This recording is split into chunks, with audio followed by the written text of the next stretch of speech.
Marcia's on.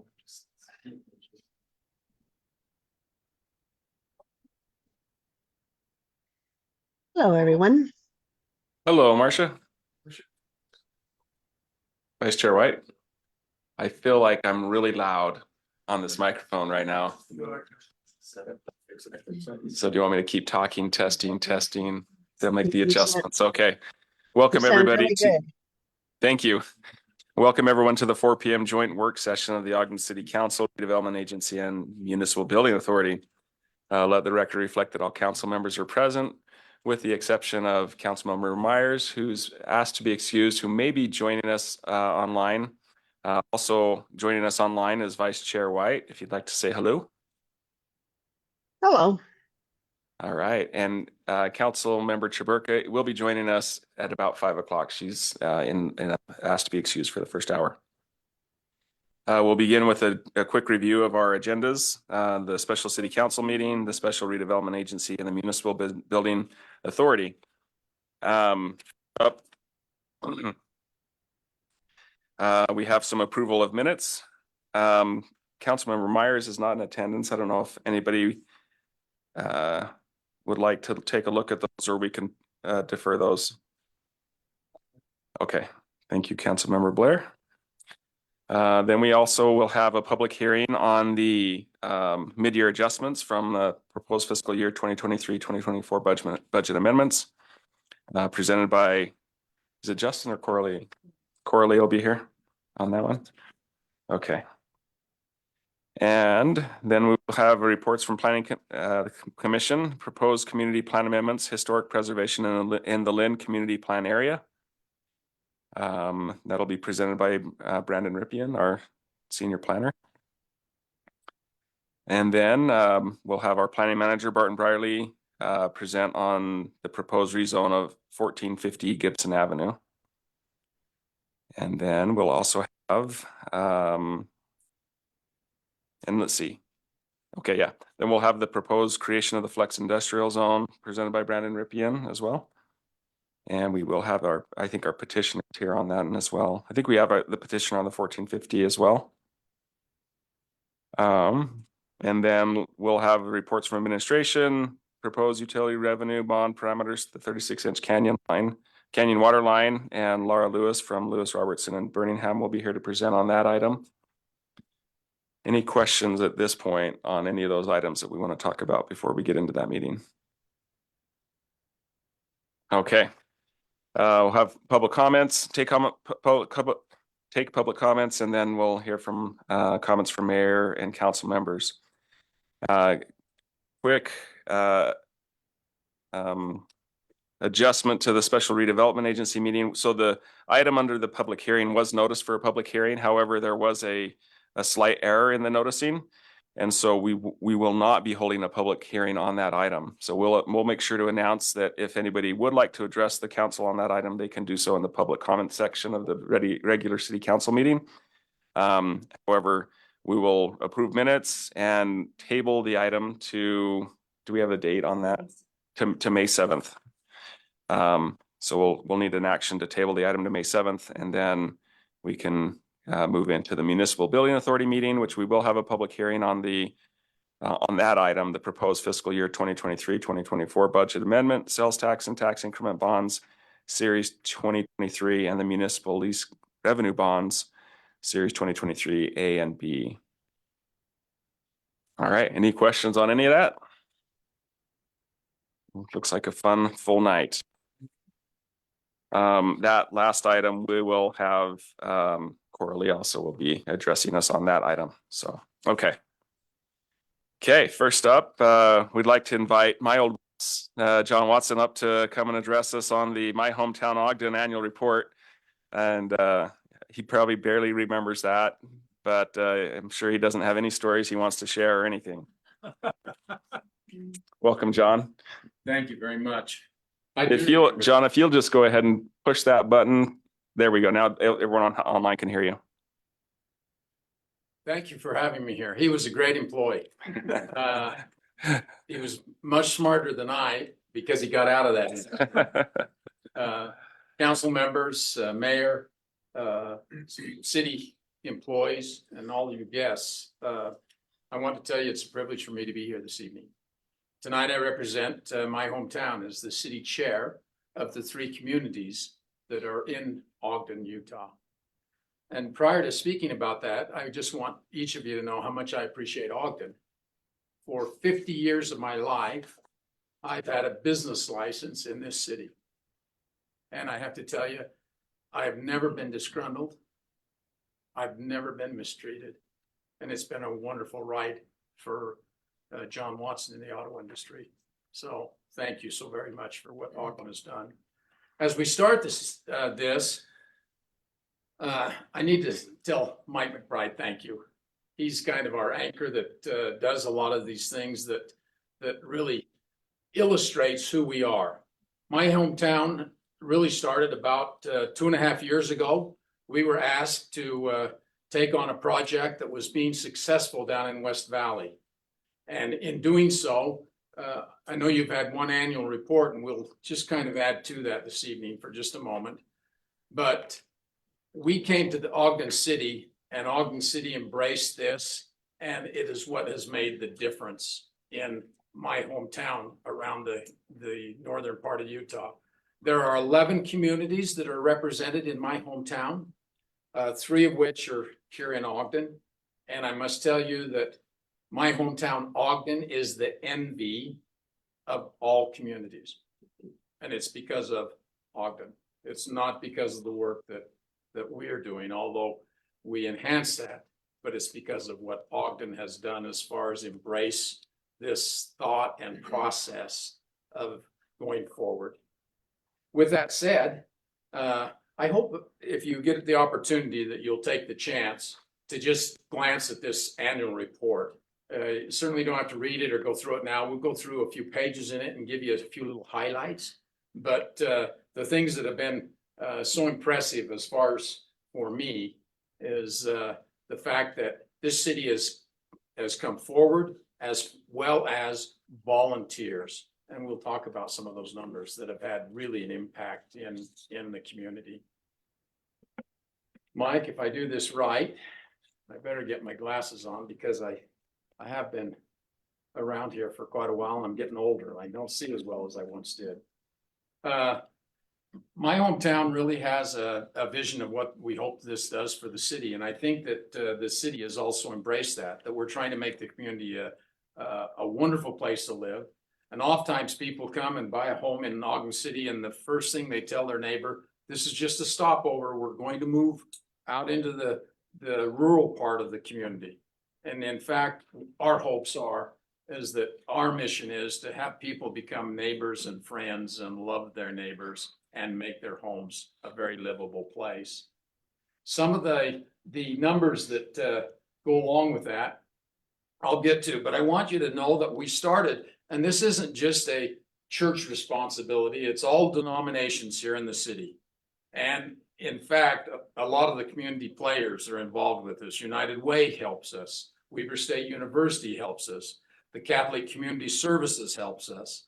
And all schools, Weber School District and Ogden School District, primarily Ogden School District, we do educational things with them. And we have nearly 50 tutors that go in and read in the Ogden City schools, which is having an impact in our schools and the reading capabilities of between first grade to third grade kids. And we're finding a lot of excitement and fun with that. Within the community areas, we've engaged block captains, which some of our people were block captains in the initial phases, but now we found people that know the area, they know their neighbors, they know the problems of the community itself, and we utilize them in helping us find projects to do. One of the prime helps for projects is the city. We do a lot of code violations, and I'll kind of bring you up to speed on some of the abatement savings that have been absolutely remarkable in our community. The block captains now, instead of just being a person on a block or 2 or 3 block areas sometimes, they come to our meetings for planning. They know what the projects are going to be when the day of service comes about, and they're right out on the front line. They're helping neighbors get to know each other. And then they are giving back and really paying it forward, and they're coming to serve their neighbors in the Ogden community. So we're grateful that block captains are taking this to heart and understanding how important it is. And we believe that the true essence of helping this community is having the people that live in this community embrace this and say, this is good for us. And it's happening at the current time. If I could tell you a little bit about some of the numbers, last year we had 4 days of service, and this year on the calendar, you can see that we also have 4 days of service. And I've had just a little fun doing a little adding of these numbers. You can see that there's 5,058 volunteers in year 23. If you add last year's with it, we've had 10,360 volunteers come to my days of service. In 23, there were 317 projects. If you add last year's in, we had 670 projects as a total. The total number of service hours, 17,000 plus last year, and the year prior, it added up to 33,000 total hours of service. And the volunteer service value, which I think is really important for us all to look at, all these people coming. We had over $500,000 worth of evaluation on how many hours these people come and volunteer in our community. And if you take it as a whole, in the 2 years that we've been doing this, it now surpasses $1 million, $1,020,710 in evaluation of volunteer service. So it makes a big impact in the community. One of the other things that is interesting, and I told you I'd mention it, this past year, we had $100,700 in abatement savings for the city. And just so you're aware, we have our first day of service in May. It's on May 4th. And grateful for Chris Tremea. He's helped us a tremendous amount. We've already got in the first day of service over $50,000 of abatement that we're going in and going to clean up homes and do the things that are out of code to make them so that so those people don't hide from you. They don't hide from the city because of that. And you can imagine the feeling that they have as we finished a project. Really, probably the most important thing that we could say is the testimonial side of this is a big thing. As you go in and finish a project on a given day, how people think and feel. And it's just a wonderful thing. I'll pass through a couple of these. There is a little map that shows stars where we are doing projects around the city. That will have a significant impact over the years. And as we complete those areas, we will expand out on those areas so that we really continue to grow in Ogden City. We started with a website that was My Hometown Ogden. Now each 3 of the communities within the city have a website as well. And you can see by that there's 17,788 impressions in the website page, and really a positive thing. Maybe the last piece of what My Hometown is, you all can see what the results are of the days of service. We do something different in Ogden, and the other communities, whether it be Granger or West Valley or Rose Park or Salt Lake City itself, downtown area, they all wonder how we get so many people here. And we like to think that they love Ogden. We like to think that they want to help their neighbors. But we also like to think that they love the tacos that we serve at the end of every day of service. And we've had a lot of fun with that. And I will tell you, now people registered to that and they want to come and they want to mingle with each other and they want to talk about what they did. This past year, we had one project out on 2nd and Wall. The fellow after, he came up and he said, there's 110 years of our life in this place. And you guys have just hauled off most of it. In other words, they had never thrown a thing away in their life. And you couldn't even imagine when you went into this place. It took us a couple days of pre-work and machinery. But as we left, there were 100 volunteers on one project that made a sizable difference in how that place looked as we left. Is there still things to do? Absolutely. But the testimonials and the appreciation of people far surpasses the effort that we are putting in, because it's changing lives one at a time. We also have another little program, the Community Resource Center. There's 2 of them presently. They're on 15th Street and about Liberty and 15th and Washington Boulevard. You can see some of the numbers from that. There's 5,438 attendees last year, 38 classes in 2 locations, and 3,339 volunteer hours put in. And starting in May, the 3rd will be open. We've been working on it. The 3rd one will open on 24th Street, so it's right in the middle of the community. And we feel that there are going to be some unique things and offerings to that. And we're excited about that. I'd be amiss if I didn't tell you that there's some great community helpers. You can see on this, and I won't go through all of them, but there's contractors, there's lumber yards, there's so many that have done different things to help us. And I would hope that you would recognize these are community businesses that are doing things and donating and doing charitable processes as they help my hometown. Finally, I would be amiss if I didn't thank the council for your support, the mayor for engaging and seeing that there's positive things that are taking place with this. This isn't a one-man show. This is Ogden City turns up to the meetings, and then they also come out into the field and help us with people, with employees, with equipment. And it's such a tremendous blessing to have who you are, Ogden City, as part of this. I would just tell you that this has changed my life. We can give tens of thousands of dollars away to different charitable organizations and different events, and we can build water systems in Africa, and they make me feel good. And we can build schools in Mexico. But really today, what I see as important for me is, what can I do in my city?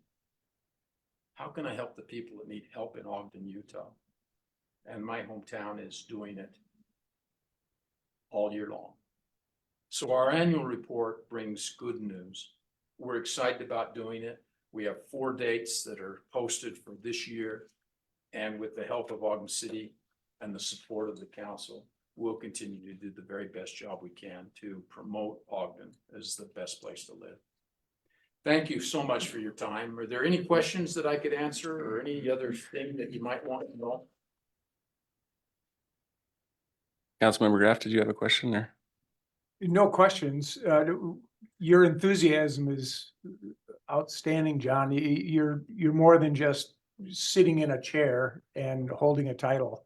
Your enthusiasm and your grasp of what's going on is evident, and I really appreciate that enthusiasm that infects everybody else that's involved in this. So thank you for your leadership and the time you put into this to make a difference in Ogden.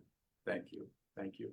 Thanks again for all you do. Thanks, John. Before you go, I just also want to say thank you again for your presentation. The ripple effects of this it's unbelievable what we're able to see, and so thank you for that. I know Mayor Nadolski wanted to say some words as well, so I don't know if we can share a mic there. That sounds good.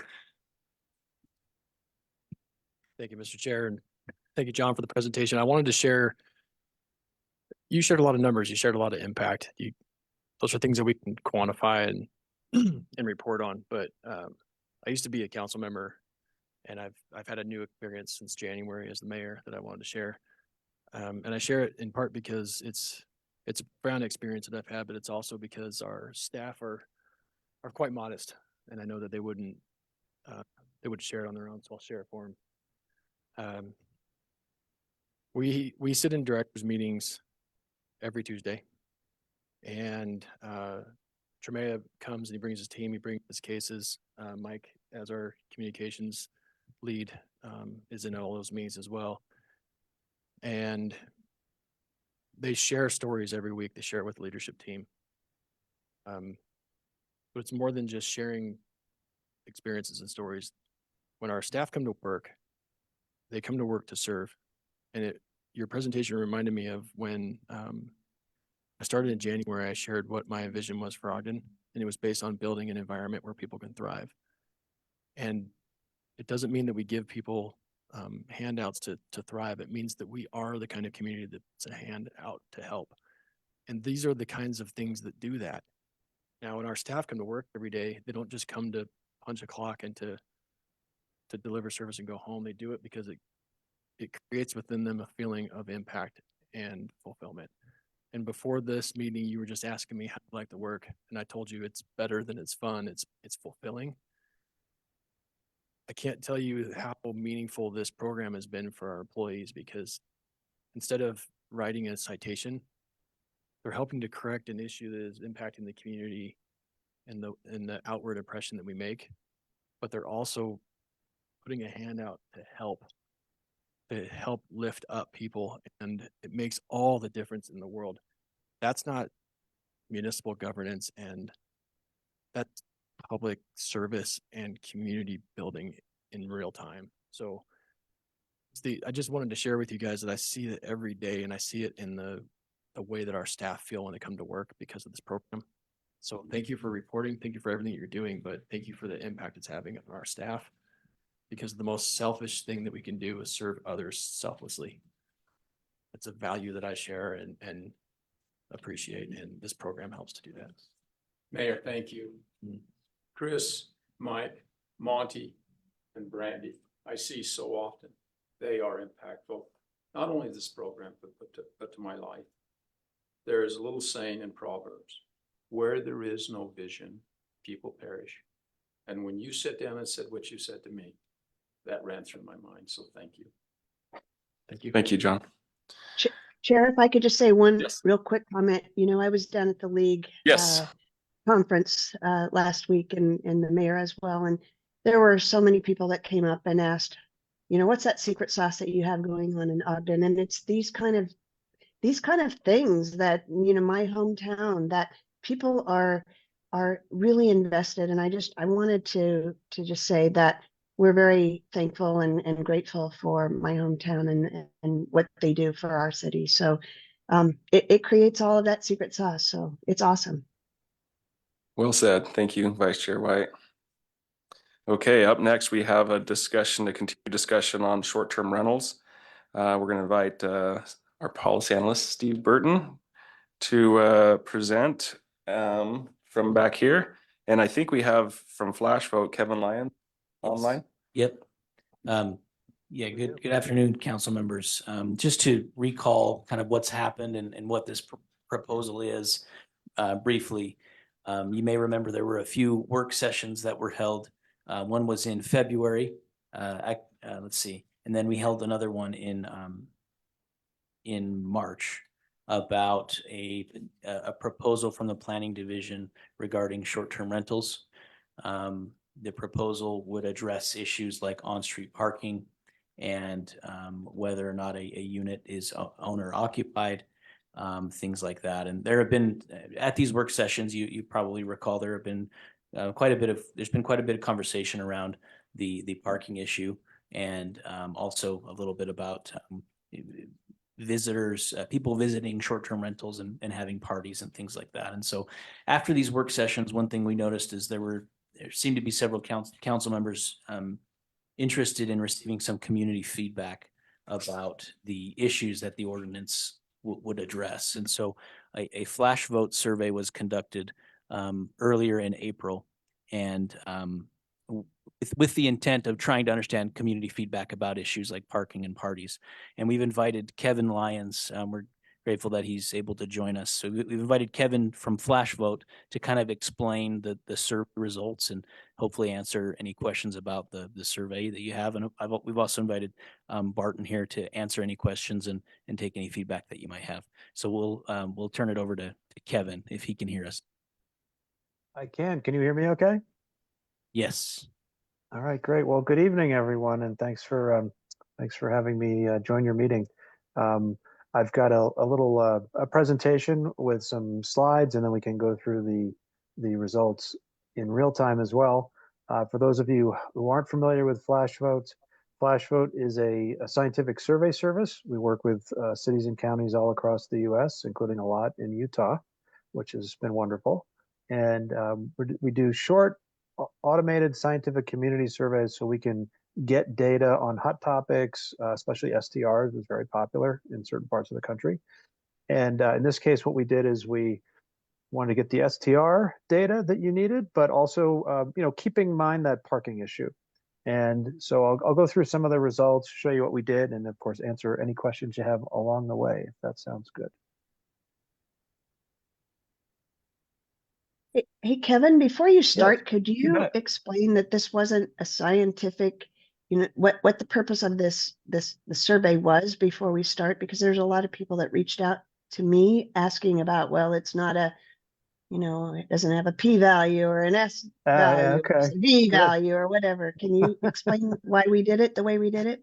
Absolutely. Yeah. So p-value, I love that. So I'm a co-founder of Flash Vote and the chief scientist as well. And my speaking bio says I studied statistics in 2 PhD programs, so you don't have to. So in a nutshell, there's kind of 2 ways you can do surveys that are scientific, and another way that will get data that isn't. So think of a scientific survey versus engagement. So like a meeting is engagement, an online survey questionnaire is engagement, social media is engagement. What happens with engagement is you get input from people who are especially interested in a topic. That's kind of by design. They know what the topic is. They decide to participate or not based on that interest in that topic. They can participate multiple times if it's online. That's actually not that important compared to the fact that they can share it with their friends, and their friends who are interested can participate. And so you end up with what's called a snowball sample, where you get a lot of people interested in a topic, and all of a sudden you go, gee, I guess 100% of our community wants new pickleball courts, or something like that. So that's engagement. So a scientific survey, what you're trying to do is get a sample of people to take the survey, to fill out the questionnaire, that look like the people not taking the survey. So in other words, they are people that are representative. They are not especially interested in the topic. So what we do with Flash Vote, we do surveys 2 different ways. One is the traditional random sample survey, where we'll pick a community and randomly send surveys to them. The problem with those nowadays is that the response rate is really low. So you used to be able to get like a 70% response rate on phone call or now text. And people can look at the survey and decide whether to take it or not based on the topic. And that happens sometimes. So in this case, we used our panel survey, which is what all the national firms have switched to in the last 5 or 6 years. We started about 11 years ago now, pioneered it. And that's about getting regular people first and then giving them a survey and getting them to take all the topics, no matter what they are, at a very high response rate. So 50% average, for example. So the technology and the scientific approach here is to hit the existing panel of people who have no idea what the next survey is going to be, get them to participate at a high rate, and then we can use that information. And then even in some cases, compare that to what the open sample of people and how they might be different. And that actually happens a little bit here. Is that helpful, Marcia? Yeah, thank you. I think that it's if I am going to paraphrase, it's more of an engagement tool to really get people engaged. And Actually, hopefully the more and no. more we no. Oh, No, sorry, lied. no, this is a scientific survey tool. That's the difference. So Splash Vote does scientific surveys in contrast to Sorry. engagement. Yeah, no problem. So we do random sample surveys and we do scientific panel surveys. And this was a scientific panel survey that we did with Ogden. So we already have a pre-existing panel that was built before this survey. And we sent the survey to those people, and they took it at a very high rate, at a high completion rate. So sorry for the confusion on that. I should have finished with that statement to make it clear. Thank you. Okay. Any other questions though on that? I think the other part of that I want to just follow up with is, as you go through this, we would love to use this tool more. And so the more people that are signed up and ready to do, you know, the flash voting, you know, the better off that we're going to have, you know, That, yeah. higher and higher. So Yeah, that's great. Yep. And you guys are already at a good number. So we had 261 of the participants take the survey this time. And that's about a plus or minus 6% sample. Yeah, if that goes up, that gets better, and the subsamples get better. But you're already in great shape to use it as much as you'd like. fantastic. Keep going. Sorry. Thank you. No problem. And who Thanks. No, I love these questions. I don't get to and talk who about co- those things often. Yeah, Yes, sorry. yeah, and sorry, and so who comprises that panel? I mean, is it a randomly selected group of people, or? No, it's a group of people that some of them were randomly selected, yes, to receive invitations, but it also includes people who just opted in to a neutral message, and the message has no topic. We didn't say, hey, here's an STR survey, or hey, here's a whatever survey in the past. It's a sample of people. It's just a, hey, do you have a minute a month to help make Ogden better? So we're looking for a selection of people that just say they're willing to do a tiny bit of participation. And then we make the process as easy as possible to sign up and participate, take surveys, and see the results, and everything else is very low friction. Great, thanks, Kevin. You bet. Thanks for your questions. Okay, anything else before I? Yes. Yes. Yes, please. I've got the results up in front of me, but I'm Sure. not seeing what the title of the survey was to begin with. Can you refresh our memories on what the title of this survey was as it bet. appeared before people? Yeah. So what we do is we send an email that has a subject line. If you have the results up, you'll see survey results : nuisances. And that gets to my question, Kevin. Are we leading them to a negative response with Yeah. not being neutral in our titling of this survey? We're not actually. The title we try to keep generic so that you can keep track of the surveys looking back at them in hindsight. But the only place it appears is in the subject line, and the rate at which they take the surveys, we've looked at it, does not depend on the title to any significant extent. So what's more important is actually having an easier first question, for example, to get people to start the survey. So when they click on the link, they go right into the first question, actually. Sorry, go ahead. Okay, so it doesn't kind of set a mindset with regard to their approach to the survey. Oh, I'm interested in this because I get to vent. That's right. Yeah, it would in an engagement situation. So for example, if you had a SurveyMonkey survey and you put it out there and the title was nuisances or much worse, maybe short-term rentals, you'd basically be baiting people to take the survey or not. And you'd get some number of people to take them that would not be a representation of the community anyway. In this case, the percentage of people taking this survey was 47% that took it in 48 hours, which is right where we'd like to see it. And so, it wasn't a lot higher than the last time. It wasn't a lot lower than the last time. It's kind of right where we expect to see it. Thank you. Another good question. Yeah. Excellent. Anything else? Chair, I'd love to ask this question. Kevin, Yeah. I very much appreciate your comments. I gotta tell you though, before I ask my question, as I'm a bit cynical about these surveys, Yeah, it should be. as I have taken a lot of surveys in my life, after the first 3 or 4 questions, you get to kind of assume what they're trying to get you to. Like we're being led down this path to come to a particular result. Because so many do that. I know they all don't, but many do. And so I guess how do you, and to Dave's point, though, some of the questions that you ask, there is a tone of how that question is phrased. And it's really, really hard, I think, to put a neutral tone to a question. But you're the expert. Tell me how you deal with it. Yeah, God, I love this question the most. So, yeah, this is the reason why we actually write the questions, draft the questions, edit the questions, with guidance and you guys know what you want to do. We worked with a great team on this one. You guys know what you want to know. We know how to get it out of people's heads as neutral as possible to your precise point. So, for example, a question like, so the title doesn't make a difference in how people take a survey, but how the questions are worded does to the previous question. And so it's really important to have a neutral, balanced, complete answer set. And as we did in this survey, even, we ended up having complete answer sets for every question.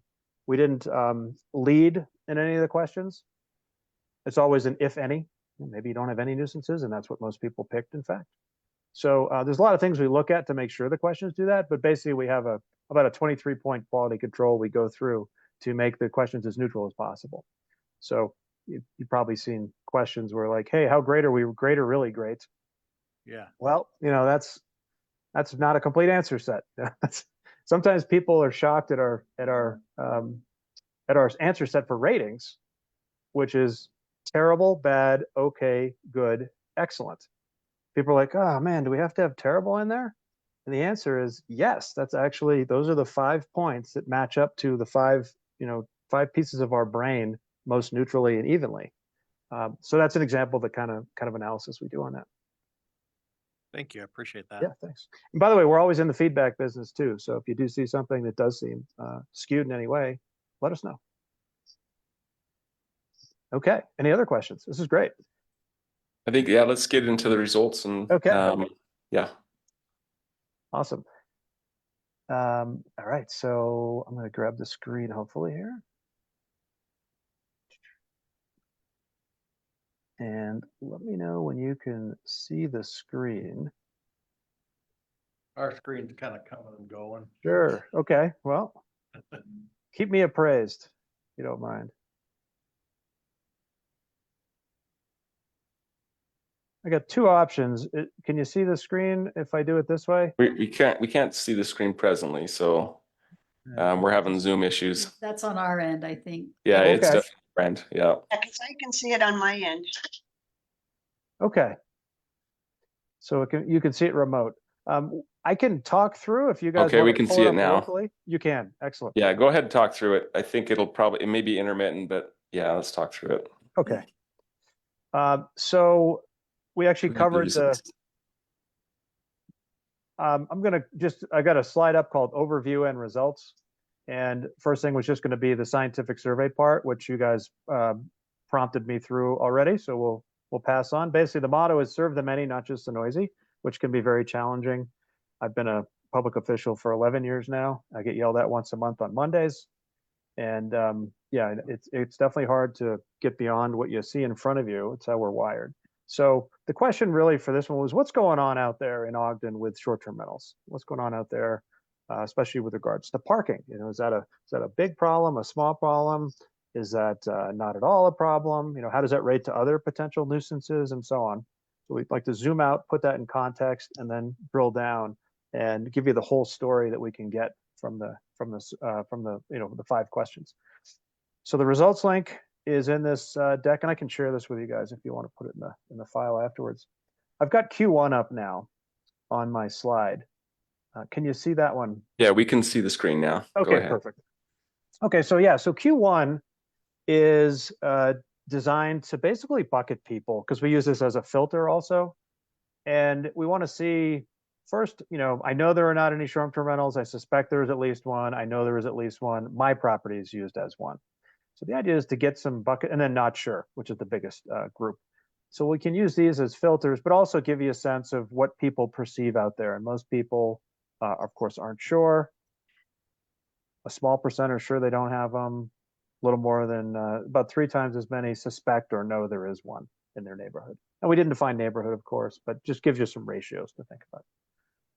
Okay, so going to Q2, this was the question to put parking in context relative to other potential nuisances that are generally associated, not just with SDRs, but in general. So which of the following nuisances have you personally experienced in your neighborhood, if any, from short-term rentals or otherwise? So designed to throw the widest possible net here on nuisances.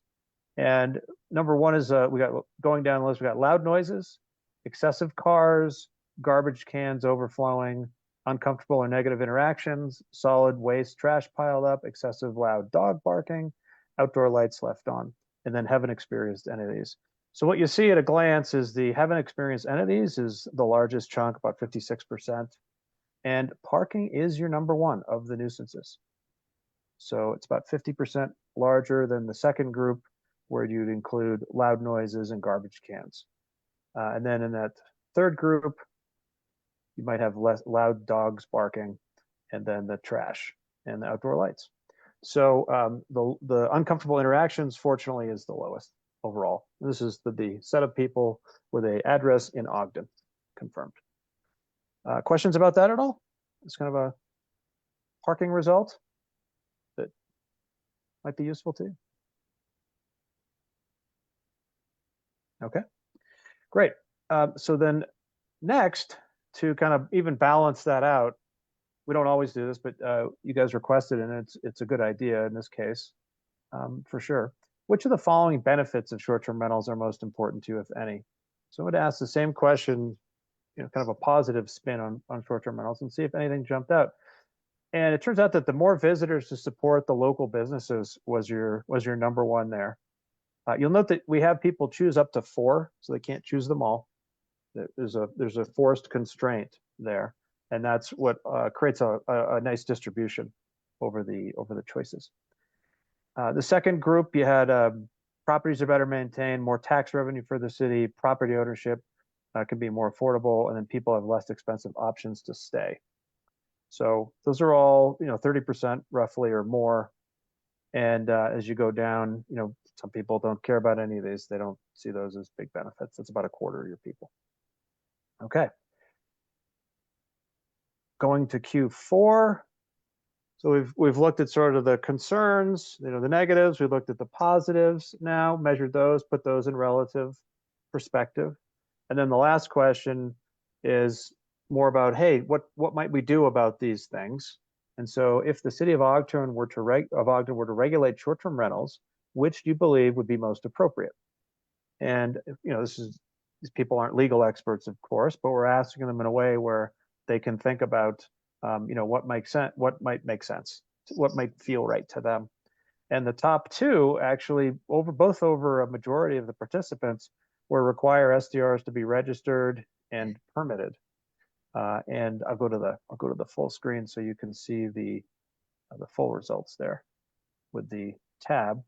And just for those of you who want to look at these results later, you can always show the table view by clicking on that. You guys have the live screen now, by the way? Yes, we do. Excellent. Okay. So the registration with an owner phone number and complaint form is number 1, 63%.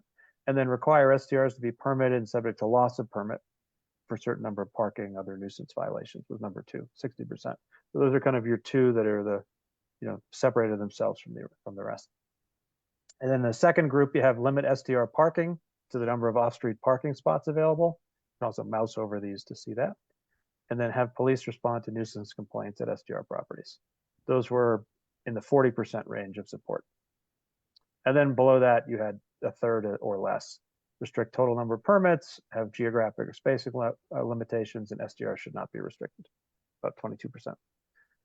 Okay, so that's the pass through the core data. Any questions about this so far? Okay, great. Going back to this, the screenshots I have, there's a Q1 filter I'm going to show you just because it's really interesting and it's how we designed the survey. And then you can poke through the other filters at your convenience. And the other filters are in this drop-down menu that I'm about to show you live. Okay. So I'll show you the Q1 filter here, which I have up. So the Q1 filter, the idea is to use those people who put themselves into these buckets in Q1 as a filter for the other questions. So we can see if there's a difference between the people that know there are not any short-term rentals and the people that suspect there is or know there is. And that gives you a sense of the ratio, like, hey, do they have the same level of nuisances, or do they potentially have more nuisances or even less nuisances hypothetically? And if we look at that data, which you guys probably haven't looked at before, we go to the which nuisances have you experienced, what you'll see is typically like a 2 to 3x increase in the level of nuisances when you go from the blue, which is the I don't have short-term rentals, to I suspect or I know I do, which is the red and orange. And you can kind of go down and see that pretty consistently in the data. Sometimes it's even a higher multiple, but these are small numbers and there's error bars on them, so you don't want to take that too literally. To the statistical question earlier, there's a joke. How do you know a statistician has a sense of humor? And the answer is they use decimal points. So go ahead and ignore the decimal points. And then the other thing you might want to see is a reversal here where they haven't had any if they know they don't have one, and they only half if they suspect they have. So I just wanted to point that out. You can poke around at your leisure and see that. And then the last thing is just to show you the other filters we have here. And that includes by districts, as I had showed you there in the PowerPoint. And this is a situation where you go, these are about the same.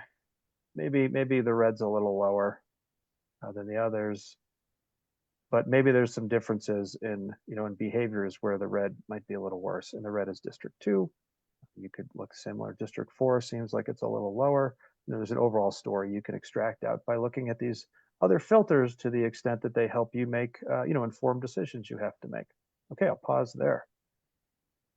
That's any questions? Back to you guys.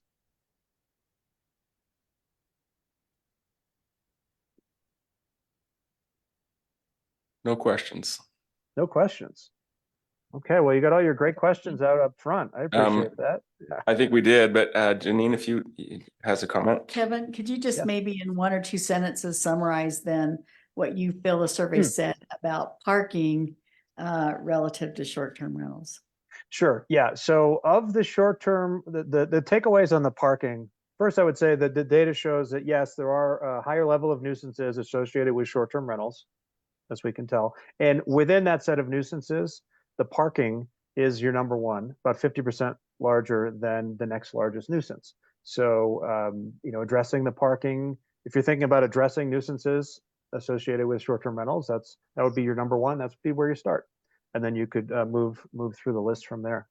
And then in summary with that, I think people are comfortable with the idea of restrictions and penalties for people who don't respond or try to address those issues. So if you tie some kind of limits or whatever you come up with to some enforcement with some kind of permitting and as well as complaint handling, then that's what the survey would suggest.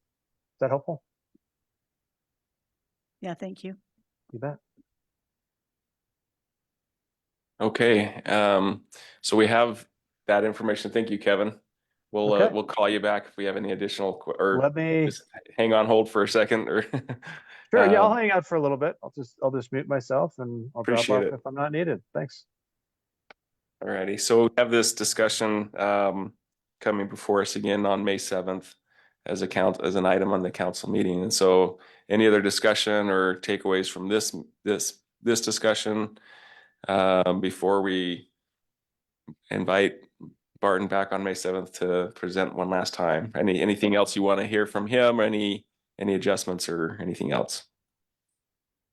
Chair, I do have a thought that seems to recur in my mind about this issue. I feel like some of you that this parking thing might be hard to enforce. And,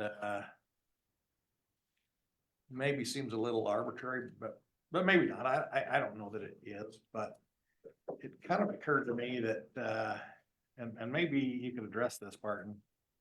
You know, with any business that we have a parking standard. We have, you know, for a retail, you got a one parking spot for every X number of feet of retail space. And do we have that type of a calculus associated with short-term rentals? If we say, okay, if your short-term rental sleeps 10, you need to have 3 parking spots or whatever's appropriate for a 10-bed unit. You've got to have that many off-street parking, and that seems maybe a really good approach for our licensing.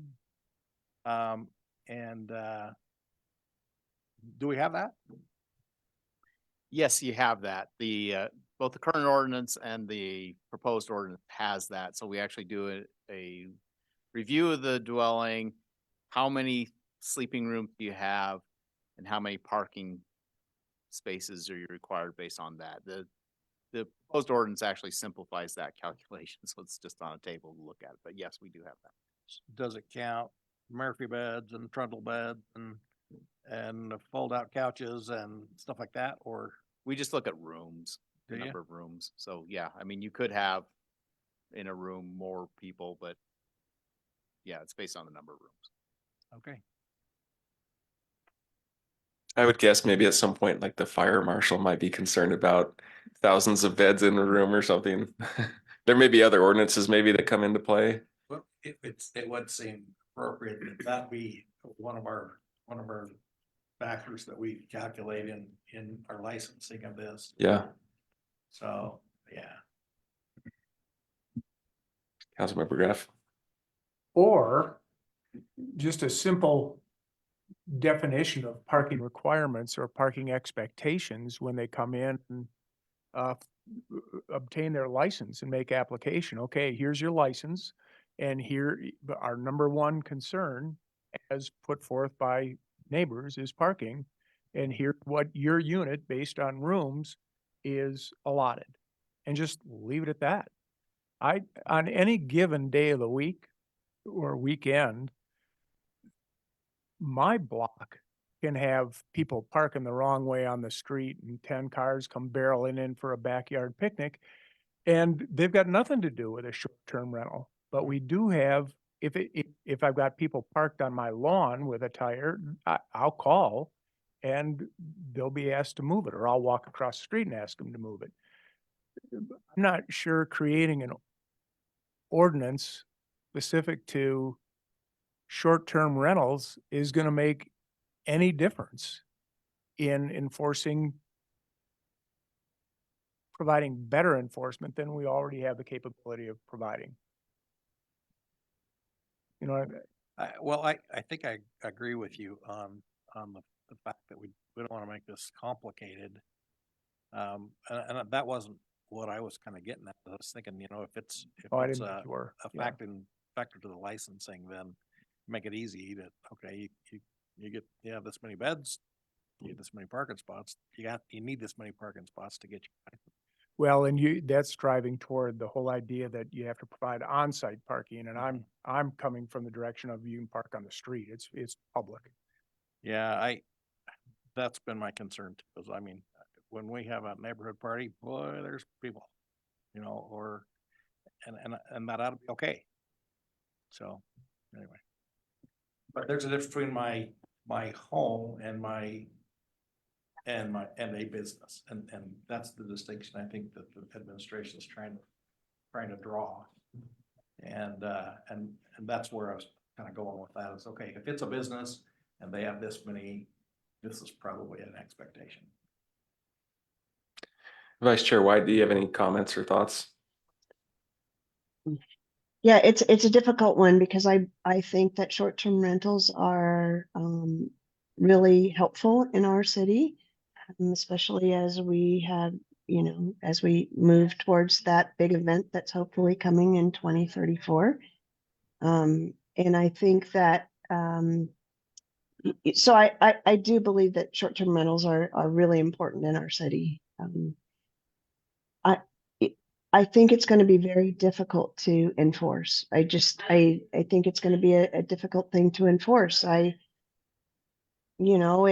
If, if my family is renting something down the street and I decide to get in my car and drive down to their short-term rental, then, am I counted as, an extra person in that house, or am I just counted as a resident? And so I think it's just going to be a really difficult, I think the enforcement piece is going to be really difficult. I don't know how to, I'm trying to figure out it, if there's a better way to do it. And I don't know that answer. And I don't know that we've fully looked at all the answers. So, but short-term rentals are going to be really important in our city. We don't have enough housing now to support a lot of the tourism that we already have. And I think it's only going to get worse and worse and worse. So we need to figure it out. All right. Councilmember Blair, any thoughts? No, I don't have anything new. Okay. I agree. I like having short-term rentals in our city. Like I said, I have no problem with them being in my neighborhood because I think for me, from my experiences, they regulate themselves. They're either good or they're bad, and people let you know. Don't come or do come. So I've yet to have the problem, the negative problems that we're trying to fix. But again, and I have significant issues with the language that no outside visitors, no why they have to own the property for 3 years. Like I have, which I've made known all this whole time. So and then the parking, because I'm under the assumption that on-street parking is fine too. I believe I just read that if I was a short-term rental owner and someone came and stayed at my short-term rental and they parked on the street and they were issued a citation, that citation would go to me. Is that correct? Under the proposed ordinance, yes. Which in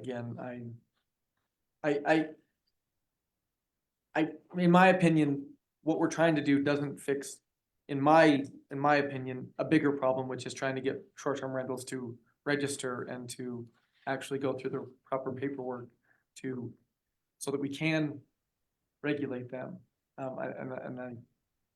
To me, that's the bigger issue. Yeah.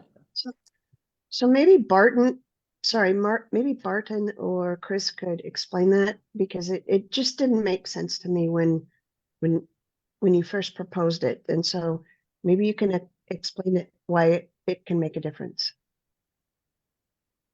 So the way we propose the ordinance, we try to propose something to address the complaints, the issues that we've received, and to do it in a way that we can enforce. And there are things in the existing ordinance that we just can't enforce. We recognize is that your poll results showed what we have experienced. The number one complaint is parking. And so how do you deal with it? You can say you have to have a certain number of parking spaces. That's great. But does that keep that person from having a party, from having a bunch of people come park all over the neighborhood, which we have had complaints about, and your survey results support that. So the way that we could see is have that owner say, if you're renting it to somebody, tell that tenant they have to park on the property, not on the street. And that they are responsible for monitoring that and enforcing that. And if they aren't controlling their tenants and those tenants are creating problems, then we have the teeth to enforce it. I can say in the complaint we had, if we had this ordinance in place, we could enforce it. It was pretty obvious when you saw 14 cars on the street that it was from that Airbnb and we would have cited that person. We don't have that tool now. We don't have the tool to regulate the events and we don't have the tool to regulate that parking. We're joined by Chris Tremea here. You want to go ahead and Yeah, chime in? thank you. You know what Barton is saying is, and he's spot on with it. I think something that we might be overlooking is having the avenue to enforce severe violations with complaints in the neighborhood. If you have that parking ordinance in there, it does help you enforce. It's just a simple avenue for a problem property. I don't need it for everything, but to enforce, having that parking does make it a little bit easier. I'm not worried about an everyday Sunday, everyday Saturday, every day during the week. I'm not worried about people parking up and down the street. But when you start to become a burden on your neighborhood, you have to have something in ordinance that allows you to enforce. If you don't, there is not a dang thing you can do about it. And then you become reactive. And reactive enforcement is not a fun game to play because the city will lose 100% of the time. And that is exactly what I've experienced in another city that I was doing code enforcement. We were very reactive and it caused problems. And that's why this is brought forth to you. But if it comes down to parking, it's just an avenue for me to be able to use to assist in taking care of the property. The ordinance is much more important to me than the simple parking element of it. Thank you. Okay. Oh, Yeah, and so I think, Chris, the problem is that how do you enforce it equitable? Or how do you enforce that across, you know, for everyone? And I think that's what Councilmember Chaburka would say is how do you, you know, not pick winners and losers. And so I think that's what we're all struggling with is how do you, okay, I get the egregious, you know, person that's doing it, but how do you fix, how do you, I mean, maybe that's 1 or 2 or 5 or 7 people but everyone's doing, I mean, how do you enforce equitably across the city? You bring up a fantastic point. And I will say most of the time, parking violations are all complaint driven. So you've already received that complaint to be in the neighborhood for that enforcement. And that's barring the wintertime elements and everything like that. That's, you know, if your street didn't get plowed, obviously people are going to complain to have the plows go down the street, police to be able to enforce. But when you start to get, and I don't want to focus on parties, but when you start to get those type of events in a short-term rental, if it were to happen, having a parking ordinance in place, being called out to the property 1, 2, 3, 4 times, we can use that. We can use that for the enforcement. And it's so, you know, doing it equitably. It's not something that is high up on our priority list anyway, unless we are focused on it from our neighborhood complaints, which we're all here to serve. And So I'm going to ask the question, if you've gotten called out there 3 times, isn't that what we should be addressing is the party and not necessarily the parking? You are spot on. And parking is one element to that enforcement. If it were to be a party, that's another element. But you can see how they build up in strength to be able to help us enforce. And when we do have to come forward with citations and we do have to come forward with a business license revocation or anything like that, it makes it much more simple to be able to make that presentation for that revocation.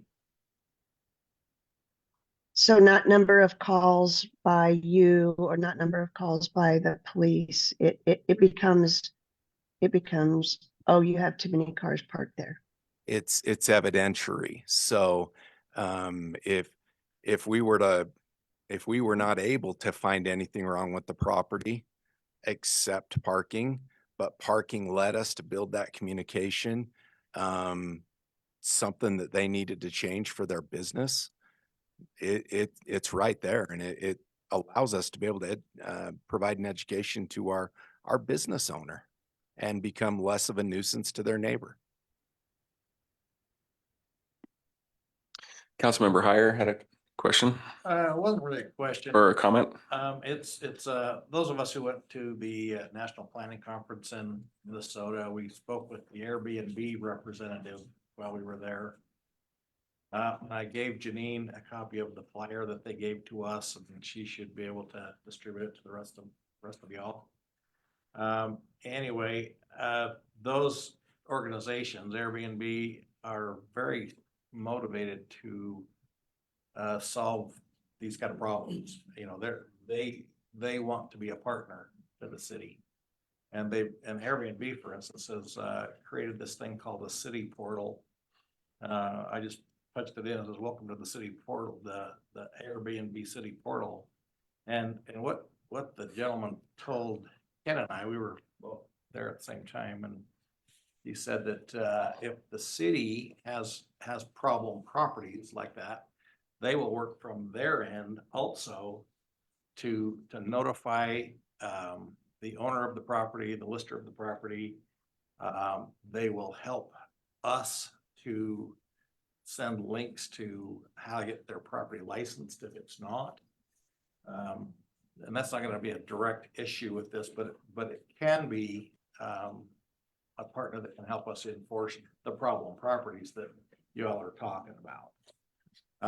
They also do some things that I think is necessary. They collaborate with the other short-term rental agencies to make sure that people don't just platform hop. And, you know, well, Airbnb made me mad, so I'm gonna go to RVBO. The VRBO, whatever those acronyms are. So, I think perhaps we as a city ought to be using those kind of tools as much as possible to kind of solve some of these problems also. It may help us to get our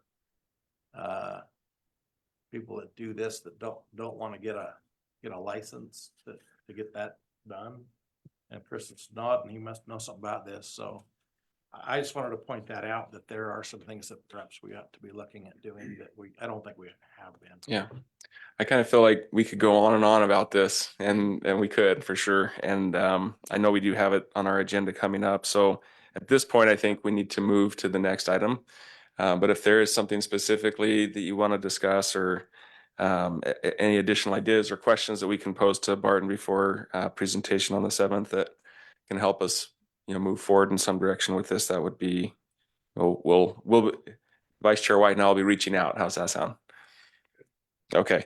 Up next, we'll invite Brandon Ripien, as well as consultants from Logan Simpson, to come and present to us about the general plan revisions update. Welcome. Thanks for being here. Thank you, Chris. Yeah. Thank you. So with us today, we have Christy Ostema and Megan Moore from, Logan Simpson and People in Place.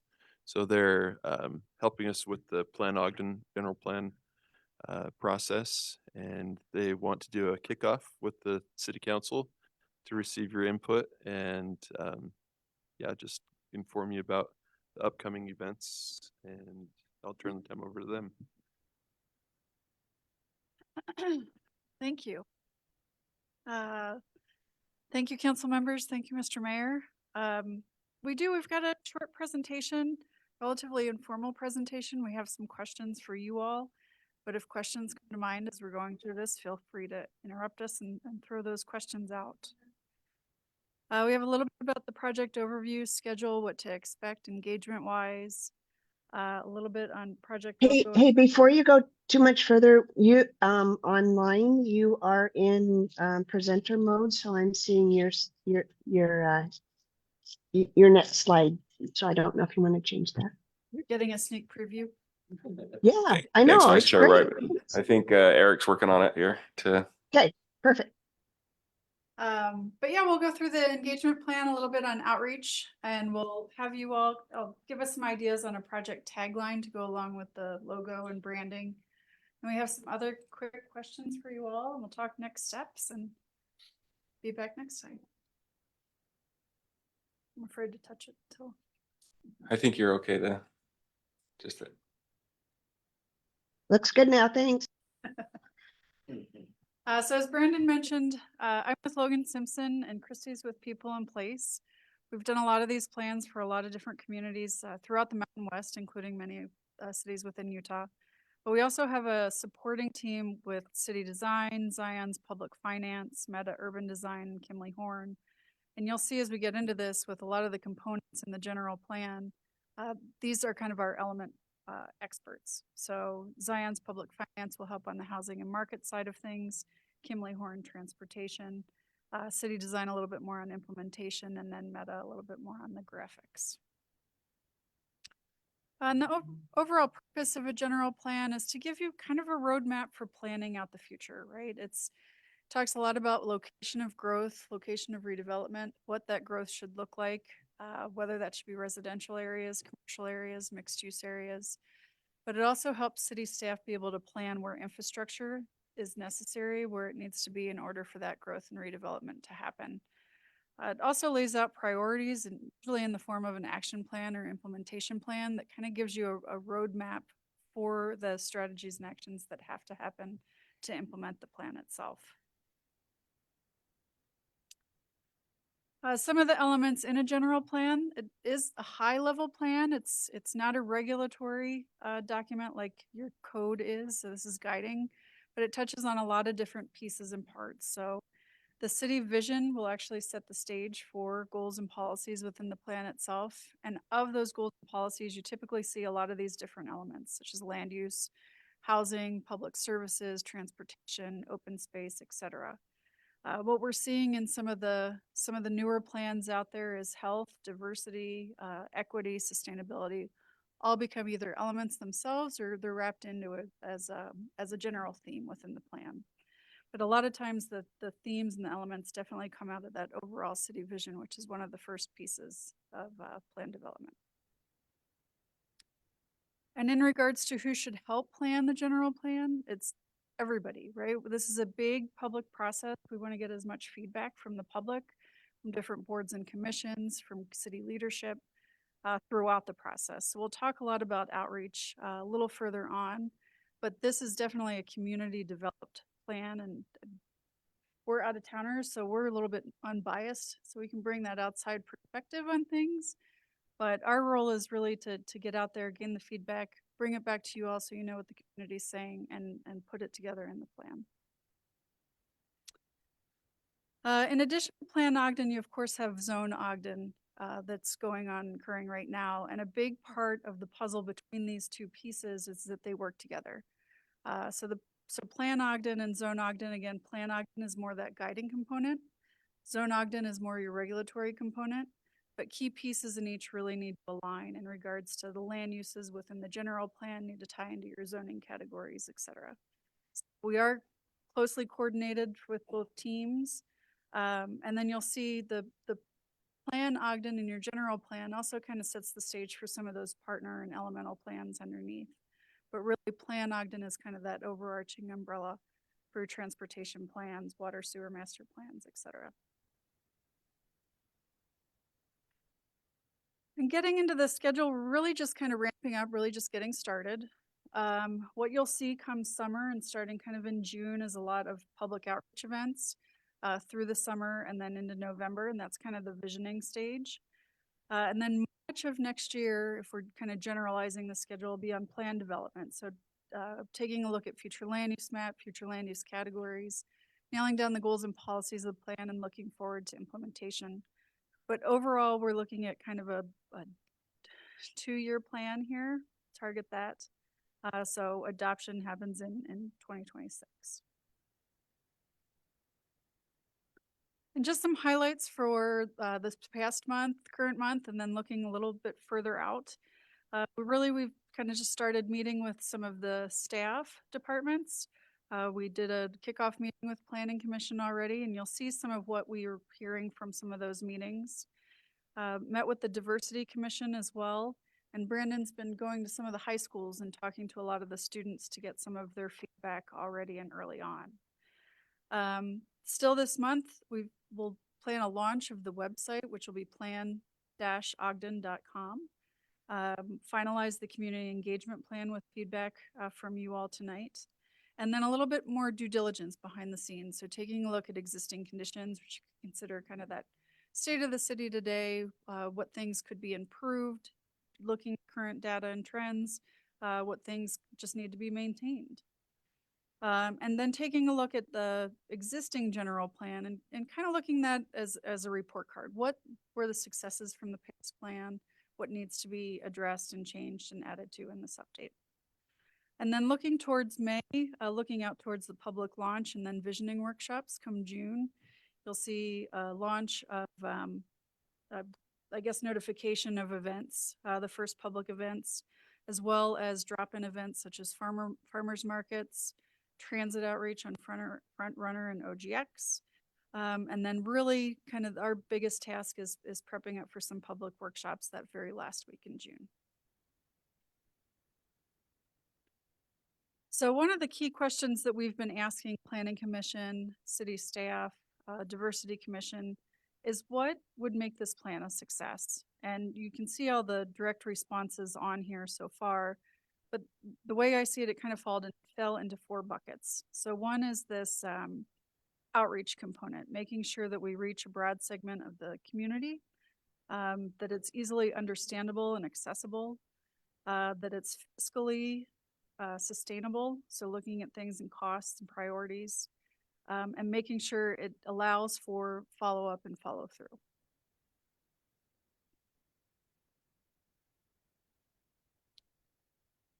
And in regards to community engagement and the community engagement plan, you'll see the big numbers up there kind of represent those phases of outreach. Right now we're in management and outreach, just starting in phase number 1, kind of straddling into phase number 2 with some of those due diligence pieces and existing conditions.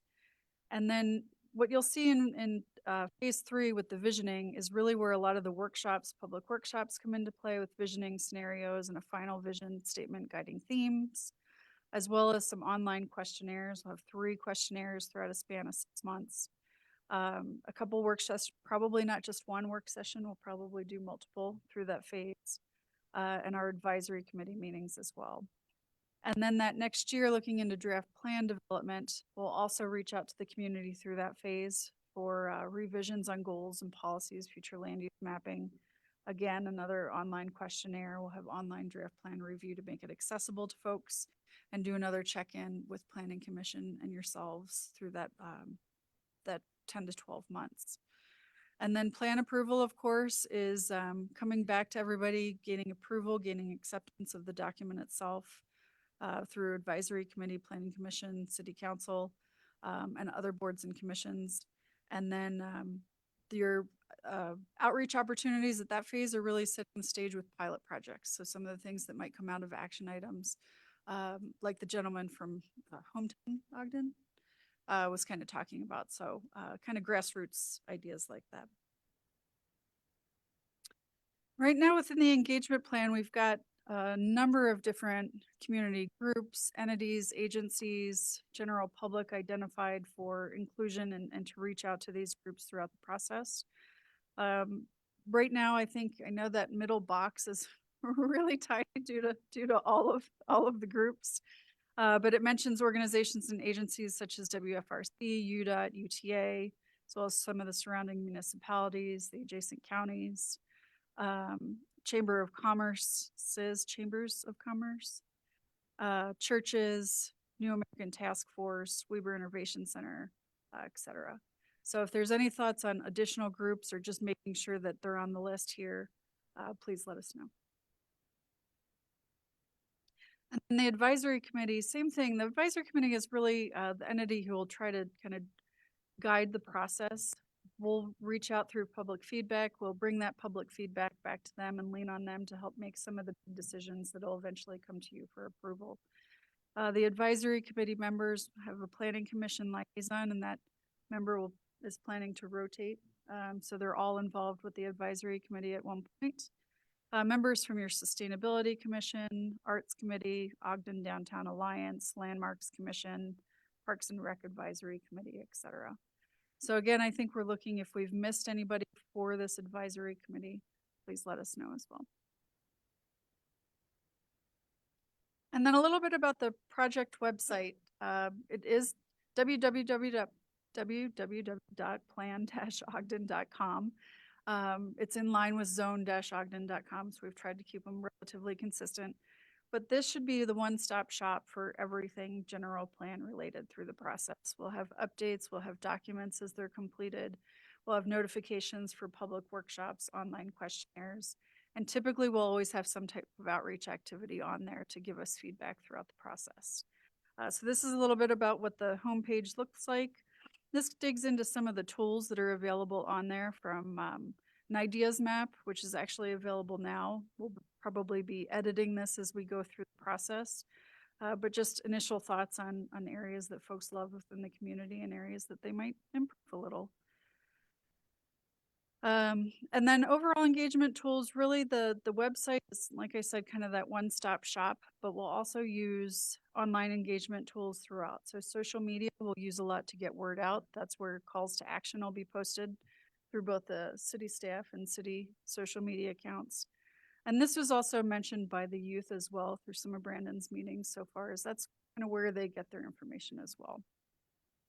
We'll also be using the At Your Service newsletter and the city website to make sure that word is spread throughout the community.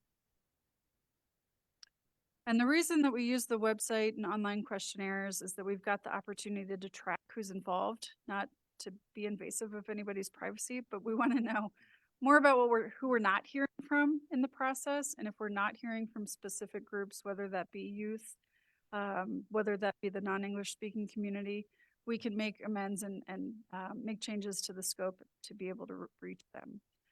So throughout the process, we'll do check-ins on everything from where folks are bringing into the website from, whether they're coming from social media, whether coming from city website, and that just allows us to boost engagement.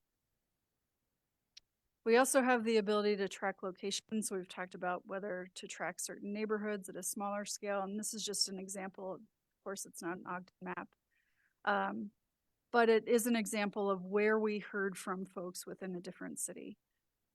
So the darker red are the areas that we saw a lot of outreach. The lighter yellow was where we didn't see much outreach. And the result of this was we made dedicated events within some of those areas to go out and enhance that. And that's something that we'll do within this process as well. And then the last piece on tracking, again, we'll compare the age distribution and race and ethnicity to the census to make sure that we're hitting some of the same ratio, same proportion of your residents. And this is, again, something that we'll track throughout the process. We'll ask these questions within online questionnaires and within workshops and in-person attendance, but again, only to make sure that we're representing the community at large. And if we're not hearing from folks, we will try to go out and reach them. And so on that, we've asked a little bit about what city events should we anticipate being part of. That's a long, long list of events. So I think on our list already is some of the farmers markets in June. So it's nice to see that a lot of folks have mentioned that. But a lot of these other events will look into either having a booth, having a presence at, in order to at least make folks aware of the process with a handout, quick question or two to get people plugged in or interested in the process as well. And that's me. Yeah, Ogden City has such a wonderful brand and look and feel already. And so it's really great to be able to just piggyback on that with a process like this. So with the branding, we'll just show you kind of where we're headed there. You can see the Make Ogden brand that you've already established. We've worked from that on the Zone Ogden brand with the tagline laying the track to our future. And then we have Plan Ogden. So very similar look and feel using that basket of colors and fonts that the city's established long ago. But that tagline is a placeholder. So let's take a look at feedback.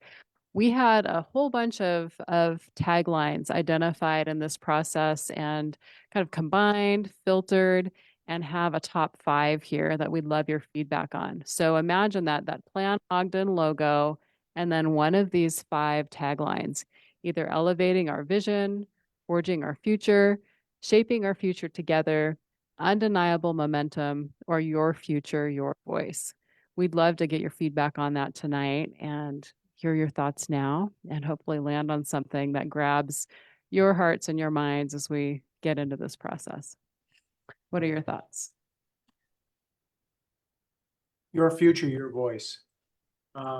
It just speaks to engagement and one's ability to shape what the city they live in looks like going forward. Okay, personalizes it. Yeah. Other thoughts? I'm gonna say the same thing, but I like shaping our future together, but I think it's the same thing. I want option 7 that's not up there, or 6. Our future, our voice. Oh, okay, more I was gonna say inclusive. that using, yeah, I Yeah. like that. Okay. Okay. Our future, our voice. Yeah, I like. I'm okay with your future, your voice as well. I just feel like our future, our voice feels, More inclusive. Yep. We're together in this. I don't know.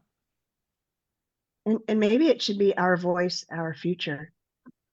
Oh yeah, because first Yeah. we hear and we talk together. Yeah. I like that. Catch. Our voice, our future. Okay, that was I know it's- easy. There we go. I'll Next. make decisions this easily. Oh, you On to the witnessed the last conversation, right? So Okay, our voice, our future. Work together. I think that is that inclusive thing, you know. yeah. It does say we can't do this without you.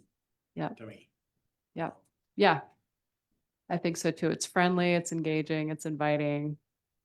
We'll go for it. I have kind of a tangential question. I guess I'm curious because we have been doing a lot of open houses recently. So I wonder how we can ensure people understand this is a different effort than Union Station or Make Ogden. I mean, we just have been doing a lot of these kind of road shows. And so I just get concerned, you know, kind of like we talked about before, people get over surveyed, and I'm all for community engagement. So I'm not trying to be negative at all. I just wonder, how do we tell people, hey, this is a different thing than the last 3 things we asked you to come to?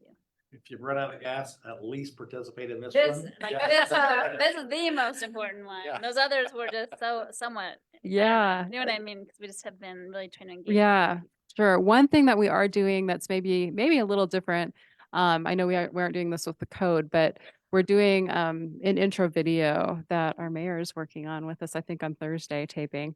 Really highlighting the idea that this is kind of a once in a generation opportunity. It's something that cities don't do every year. Really sit back, look at the entire community together, figure out what that common ground is. So really trying to really create that sense of this is a one chance. You're not going to get to do this anytime Yeah. soon. Yeah, So quarter of yeah. a century since Yeah. we did the last one. right. Yeah. Well, and I think, most people love the Union Station, but I think if that kind of message gets out more broadly, then people will be more likely to participate. Yeah. 'Cause I think sometimes people think, oh, we're only focused on downtown or we're only doing this, but Yeah, we're looking at the future for all of our kids and all of our neighborhoods. And so we're trying to create that messaging around it. Yeah. And then the video I think is new, and maybe that has opportunity to catch on a little more quickly, especially on social. So yeah. Did you have thoughts to share? No. Okay. Well, I don't want to, I mean, I think that a general plan shouldn't be a once in a lifetime opportunity. I think that's not the way we should set this. Should be like once every 10 years, but that's Yeah. just me. So I don't know if that's the message we would really want to portray.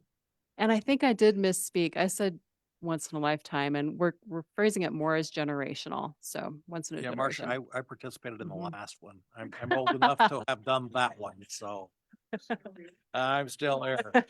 Or he said 2 lifetimes. I don't know. No. Anyway, generation is more what we're thinking. I want to go back to a really quick question that I have, and I think you addressed it, but I want to make sure because environmental, are you going to include the water piece of that, even though we're not required quite yet to put that in there? Absolutely. By the Yep. time by the time we're done, we'll have to put that in there. So I just want Yep. to make sure that that's part of that. Yeah, that's on the list for sure. Yeah. Okay. And Brandon, you had a question about The idea of the together. Okay. Kind of Yeah. So Does our voice, our future capture that idea of together, or do we need to say together somehow? Kind of like our captures together, but Okay. I don't know, that's me. Okay. We're all good, it sounds like. I will acquiesce, but I still like 3. And I just want you to know that you called it a very long list of events, but that's a pretty short list for us. So we have a lot going on in Ogden. I don't know if I know of any other city that has more events than Ogden. I live down in Salt Lake and I come up to Ogden for events. So, yeah. Brandon's going, yes. Bring your friends. Yeah. Yeah. Yeah. Okay. Well, I think we'll go with that then, if that's okay, in terms of tagline. And then we just wanted to go over a few kickoff questions. We won't dive into these too long tonight, but one question we've asked city folks, staff folks, planning commission and diversity people is what are the top challenges you envision for the city? And you can see the word cloud here. Probably not a surprise to you, housing, walkability, homelessness, infrastructure updates, home ownership. Those are common issues, I think, in Utah cities generally. But yeah, we're definitely hearing those same things here. If any things you want to add or highlight as you see this word cloud? I'll make some of those words bigger. Yeah. Yeah. Anything else you want to make sure that we hit hard or harder? You know, one thing for me, and it would be gateway to the city. Gateways? Yeah. We've got an opportunity, if we can really kind of put that forward, we've got an opportunity with the 24th Street interchange. And it was in the news this week. Yep. Again, to really create something special to walk people right into the heart of our city, our downtown and central business district area with that renovation, with that addition, and then renovating West Ogden, or being sure that West Ogden is all it can be as we bring people into town. Okay, that's helpful. Yeah, that's related to, we were talking today about corridors. Yeah. One thing I don't see, I'm looking at a lot of stuff in here though, so I might miss it, but I think that it's important in a general plan that we foster a community building. In other words, gaining, connections with people. Mm-hmm. And I don't see anything in there that talks about that. Yeah. Are you thinking physical spaces or mutual trust or both? Well, yeah, or- I mean, all those things are part of it. Mhm. I think people want to live in a community where they know their neighbors and they trust their neighbors, and the neighbors will watch out for them, Yeah. and they can recreate with their neighbors and serve with their neighbors, etc. And so it involves a lot of things. Yeah, for sure. Okay, I love that. And I'm so excited too that you say that, because our visioning workshop that kicks off in June, the 26th, is all about building that community, the ability to talk together. They're going to be working almost the entire workshop in small groups together. Yeah. So I think they'll come away from that just having a greater sense of community too. And Yeah, I don't know how to put it into words in there. You guys are better at that than me, but I think community building is great. I think the vibrant community culture maybe kind of Yeah. addresses that a little bit, maybe Okay. highlighting that a little more. Okay. Thank you. I don't want to, the I don't, thing, we used to be a lot more like that. Yeah. Social. Yep. Do you want to talk about? Vice Chair Wyatt, you had a comment?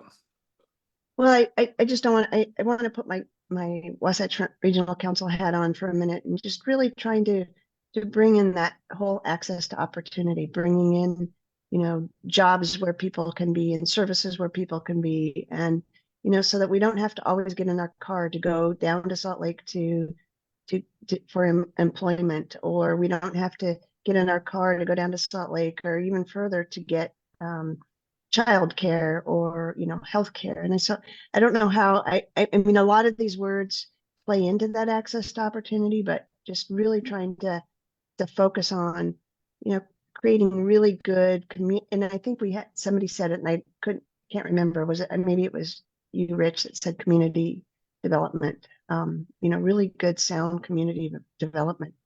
Okay. So Yeah, thank you. That's helpful. And Brandon just reminded me too, related to community, just that we are also doing some small group meetings ahead of these workshops too, just to try to reach out to community and foster that further. So. And the city has done a lot with our Nine Rails Art District. 25th Street, the historic portion of it is a focus. Our parks, I think of Opham coming up and Fort Bonaventura. And a lot of this, and there are plans for 25th Street's renovation and recreation. And for me, that all falls kind of under placemaking. Mm-hmm. Yeah. Yeah, you're already known for some really great places, and how do you further enhance the city that way? Yeah. Okay. Shall we move on? Yeah. One more question, and I think then we're done. So we asked a bunch of people to finish this statement. In 20 years, Ogden will be known for blank. And again, that walkability pops up. Crossroads of the West, balanced and sustainable, close to net zero, the best food, thriving economy, a place where you can grow. Best in the West, where you can work, learn, and play. A place for everybody, diversity. So not unrelated to some of the comments you've already provided today.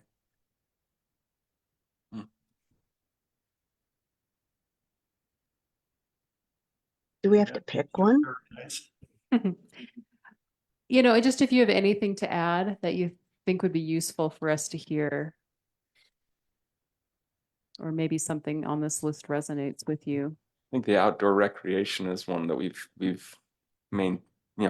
well known for, and I would think that should continue. Yep. Our connection to the environment around us, and yeah. I don't see Still Untamed up there. It's notorious. We put notoriously Notorious awesome. for being awesome. it does say Untamed. Yeah. Hipsters. It's hip. Yes, the hippest city. A hipster's paradise. Wow. Yeah, hip. That's something. All right. I think Well, as like things come up, volunteerism as well, probably. Like Volunteerism. that's one thing that we really do well here, obviously, with our first presenter talking about that, and that's community building. And yeah, I was so glad to be here for that. Okay. Well, that's helpful to hear your thoughts too, and we'll have an opportunity to check in with you later on as the process progresses too. In terms of next steps, this is what's happening. Tomorrow night, there's a related event. There's the Zone Ogden Open House at Union Station, 5:30 to 7. We'll do a little teaser for the general plan as well. We're working through finalizing the engagement plan. I think you put a bow on it just now, helping us get to that tagline. We've launched the website. We'll do so officially. I guess it's live. We'll launch it officially in the next month. And doing one-on-one interviews. We'll be looking at our advisory committee meeting kickoffs, first 3 meetings between now and that June engagement week. We have farmers market where we will pop up, do OGX outreach at the stations, public outreach events, again, that last week of June, visioning workshop at Union Station on the 26th. We'll be doing a Spanish speaking workshop, some smaller group events, And then the first questionnaire goes live as well. And we'll be doing that questionnaire both at the workshops that we do, the meetings, as well as online. So lots of opportunities for Ogden residents, business owners, other interested parties to get involved. So any questions? Otherwise, I think we're set. We're getting exciting. Yeah, we're way excited. If you have any suggestions on advisory committees, community organizations, email me. What did you just ask, Brandon? Sorry, Marcia. I just said if you have any suggestions for the advisory committee or community groups that we should make sure we reach out to, please let me know. Just email me and I'll make sure that we get them on the list. All right. Thank you. Thank you. Okay, Hey, up next. Oh, Chair, if go I ahead. could just really quickly, just so you know that, although I work for WFRC and that this is a project coming out of, my department, I do not have any contact on the WFRC side. So I'm excited to go through it as a council member. So I just want people to know that, full disclosure, that I had nothing to do with any of the funding or anything on that end. So I'm just super excited to move through this process. As Rich said, how many years later? Yeah, Plus 24. 24. Yeah. So we're excited to go through this. So thanks, you guys. Thanks. Good job. Thank you. All right, we'll now invite Laura Lewis to come up and talk about the proposed utility revenue bond parameters for our 36-inch canyon water line.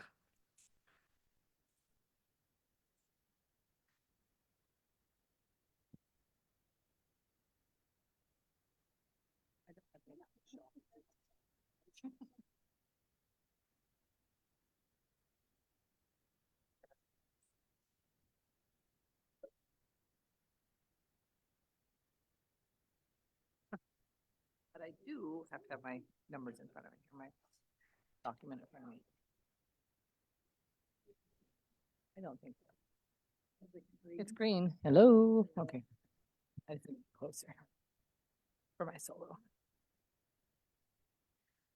All right. Well, I am here to prep you for hopefully the consideration and adoption of what's called a parameter resolution in relation to the city's planned issuance of bonds to fund the 36-inch pipeline down Ogden Canyon that is 90 years old. So it's a project that's needed to be done for a long time. Many years ago, when we did another large bond for water improvements, this project was discussed, and frankly, it was just decided that it was too much to, chew it all off at one time, and that it needed to be staged. So we are at that point, and the very nice thing now is that you do have both some state money coming into this. You have some ARPA monies that you're using towards it.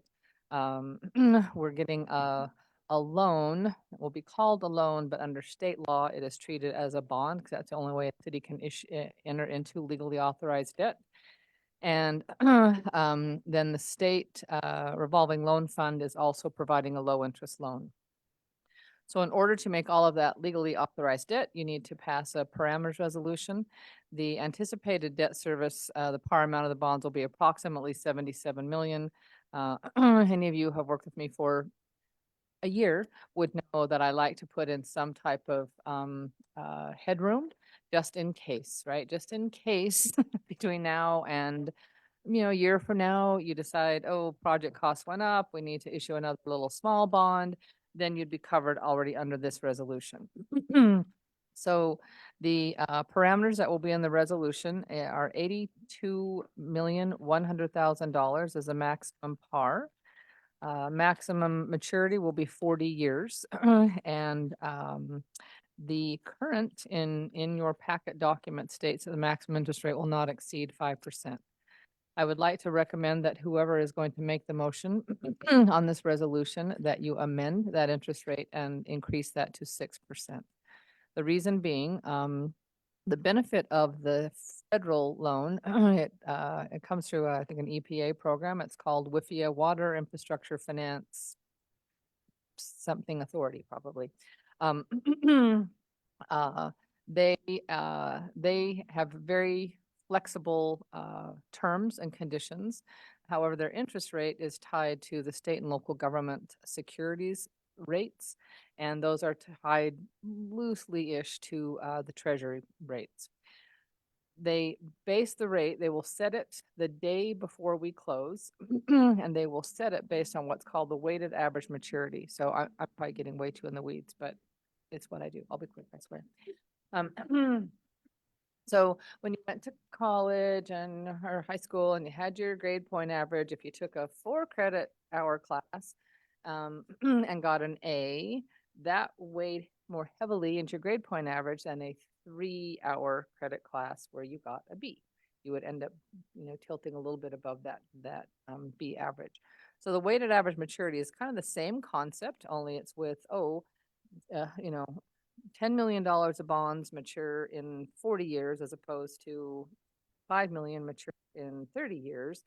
They do a weighted average life calculation, and the federal program sets its rate based on that weighted average maturity on the day we set the rate, the day before closing. I just looked those rates up as I was sitting back there. And the weighted average maturity on those WIFIA bonds is 27 years. And today's slug rate for 27 years is 4.75. And so I just worry that the 5% just doesn't leave the kind of headroom that I like. So my recommendation would be when the motion is made, to suggest that that interest rate be increased to 6%. I stepped out, called bond counsel, said, is there anything else we need to do in amending that? And he said, no, that was all that needed to be done. The state loan is at 1%, and obviously we cannot beat that in the markets.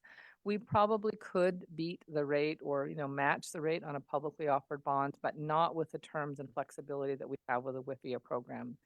The benefit of the WIFIA program is that it's callable at any time. So let's say we get into this 3-4 years, rates go back down.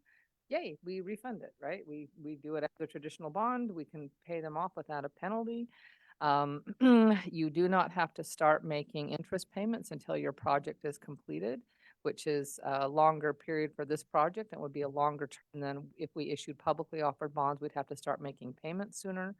And one of the greatest benefits is that both the state and WIFIA have agreed to have these bonds be subordinate to your other bonds. If we were to do subordinate bonds in the public markets, it would mean that you would have to incur a higher interest rate. But they're willing to just say, sure, we'll be subordinate, right? Which is another great benefit that they have.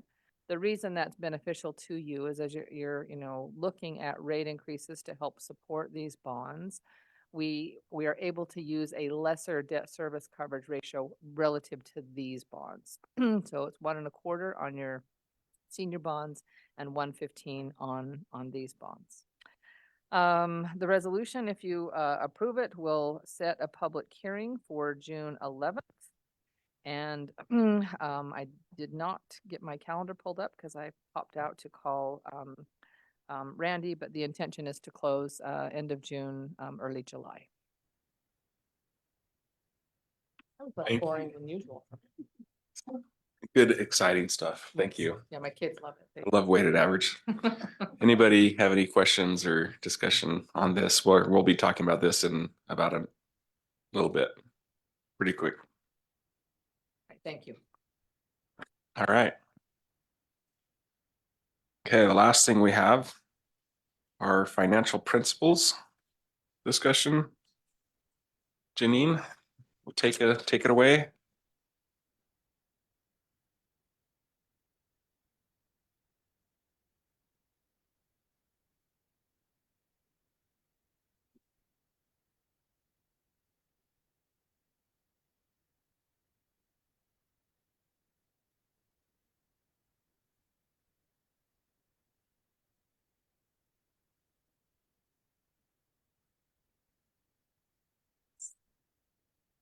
So I looked at the packet today. You got the red line version, which I had intended to include. So I'm passing that out just so that you see This proposed financial principles are something that we do every year.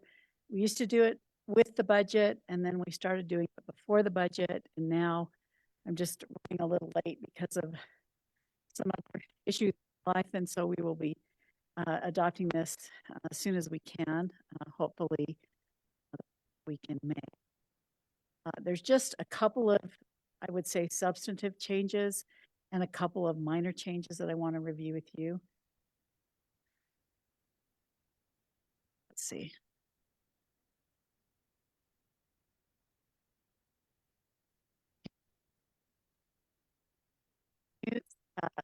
On revenues, in talking with the administration, they would feel comfortable if you want to go to considering a tax increase every year. Right now, you currently do it every other year, non-election years.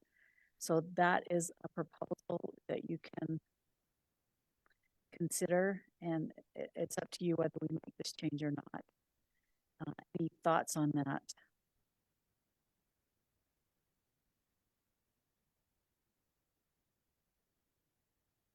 Councilmember Chaburka. Because moving slowly so I can finish my way. So sorry. I don't have any concerns with that.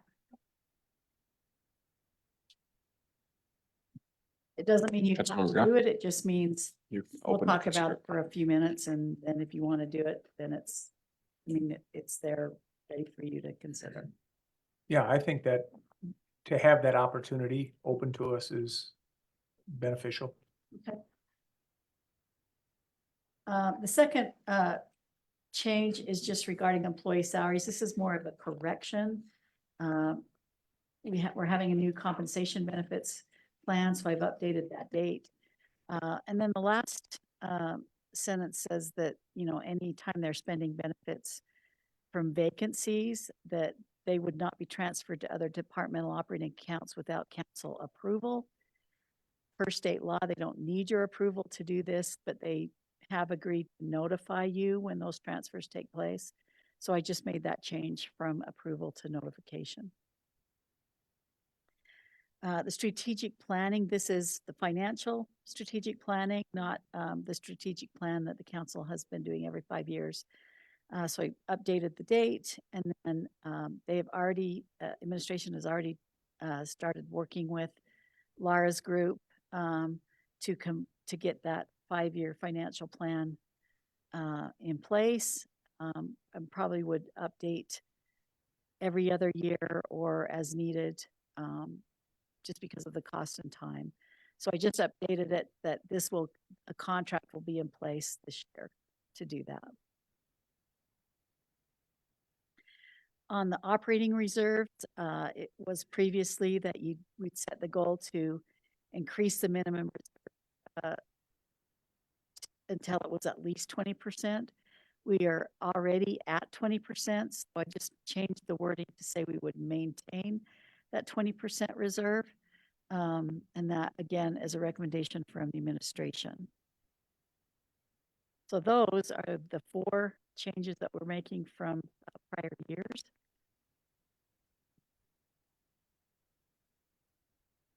I would need to present this to you on May 4th for consideration. May 7th. May 7th, sorry. Yeah. May 4th is, you can come and talk about it at the day of service over tacos. May the 4th be with you. Yes. So you have to wear your cosplay though. You have to bring your lightsaber. Thank you. Okay. Mr. Chair, Yes. regarding the truth of taxation thing.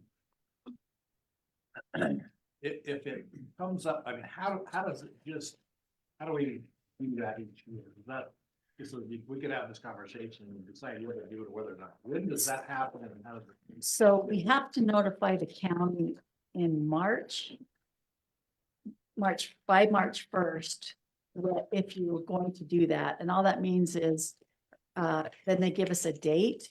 For state law, there can't be any other truth and taxation hearings from any other entity in the county on the same night. I see. So we'd like to get in there early so we can get a date. But that doesn't mean you have to do it. It just serves the date. If we hold that date, then that takes. But that's the date in August or something, right? Right. So I guess, when the administration makes their budget presentation, is that when we would have that conversation and say, well, it is appropriate or it's not appropriate, or we should consider it, or whatever it is? Is that when we would? Yeah, so it could come with a recommendation from the mayor and the administration, or as long as we have that date. You know, it's interesting to listen to the legislative audit committee the other day talking about this issue. It went differently than I thought it would. The tone went different about that. It's pretty clear that the legislature is not, they don't like these. They think we ought to start living on less every year. But anyway, I just didn't know if anybody else. Yeah, no, I was going to say that was a very informative discussion, and we were talking about this, and Glenn may be able to articulate this better than I did, but the presenter really highlighted one of the big challenges with the truth in taxation, and you know, if I can call in Glenn to do that, just why it's such a burden for cities, but also for residents versus commercial properties. Do you want to share what you shared with me earlier? Yeah, I mentioned what we talked about. One of the things that was brought up was because property tax is a revenue-based system, cities are entitled to the same revenue they had the previous year plus new growth. In order to get that same revenue, as commercial rates are not, or commercial valuations are not going up in the same way that residential ones are, that the burden to make up that same revenue falls more heavily on residential owners versus commercial property owners because of the valuation differences. I thought that was an interesting point they made. Yeah. John Blunt gave that same presentation to us, but I think that was really good. I think it's good that that's being discussed at the state level, because that's where any changes would need to be made at the state level. But it's important to recognize that's our system and that's how we work. And so, yeah. All right. There's nothing else. We've got 5 minutes adjourned before we begin our next meeting. So, all right.